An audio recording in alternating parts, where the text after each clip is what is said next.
নিউটাউনে হিডকোর জমিতে বেআইনি দলীয় কার্যালয়। হাইকোর্টের নির্দেশের পরেও খোলা দলীয় কার্যালয়টি। খোলা রয়েছে কাদাপাড়া পার্টি অফিস। আদালত ও কমিশনের দৃষ্টির আকর্ষণ, সিপিআইএম এর ষড়যন্ত্র হয়েছে পাল্টা যুক্তি তৃণমূল কংগ্রেসের পার্টি অফিস সরিয়ে নেওয়া হবে দাবি তৃণমূলের। সিপিআইএম এর বেআইনি পার্টি অফিসও রয়েছে অভিযোগ তৃণমূলের। তৃণমূলকে বলুন অভিযোগ করতে, হাইকোর্টে যেতে, প্রমাণ করতে সেটা বেআইনি। প্রমাণ না করে তো যে কোনো পার্টি এসে বেআইনি বলতে পারে। মমতা বন্দ্যোপাধ্যায় আলিমুদ্দিনে গিয়েও বলতে পারে ওটা বেআইনি। বেআইনি কি আইনি সেটা তো ঠিক করার জায়গা হচ্ছে হাইকোর্ট, কোর্ট। তা আমি তো হাইকোর্টে প্রমাণ করে এসেছি যে ওগুলো বেআইনি, এবং হাইকোর্টে বলেছে ওখানে কোনো পলিটিক্যাল অ্যাক্টিভিটি হবে না, ওটাকে ভাঙতে হবে, ডেমলিশ করতে হবে। তো ওরা যাক না, প্রমাণ করুক না যে ওটা বেআইনি। হাইকোর্ট মনে করলে ওটা ভেঙে দেবে, কোনো অসুবিধা নেই। তো আমরা যখন কমপ্লেন করি তার দুটো দিক ছিল। একটা দিক ছিল যেই পার্টি অফিসগুলো বেআইনিভাবে তৈরি, যে জমি ওদের নয় সেই জমির উপরে তৈরি।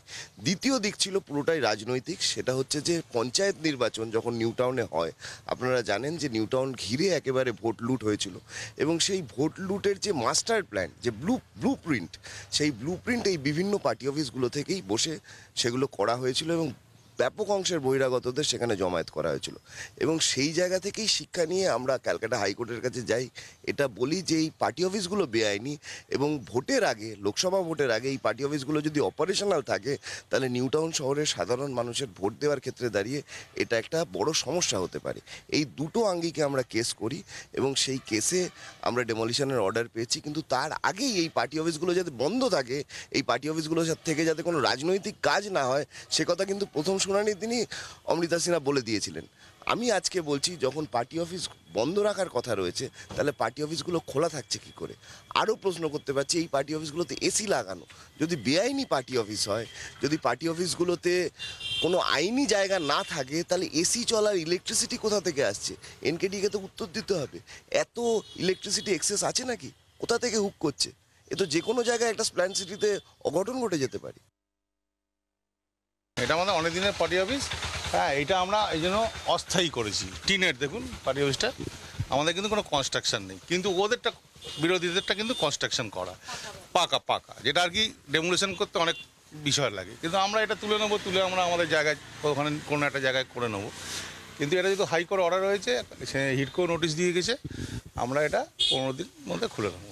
এটা কেন করলো, কার কি উদ্দেশ্য সেটা তো বলতে পারবো না, কিন্তু আমাদের এইখানে মেন কথা হচ্ছে এই পার্টি অফিসটা আমাদের খুব সংগঠনটা খুব ভালোভাবে চলে, সেটা সেই আগেই হয়তো করেছে বিরোধীরা।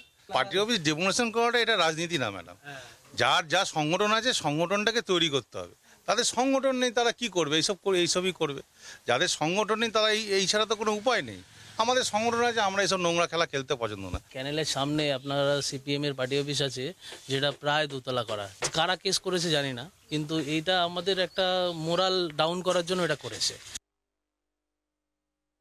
বিতর্কের সূত্রপাত হিডকোর জমিতে থাকা তৃণমূল কংগ্রেসের এই দলীয় কার্যালয় নিয়ে।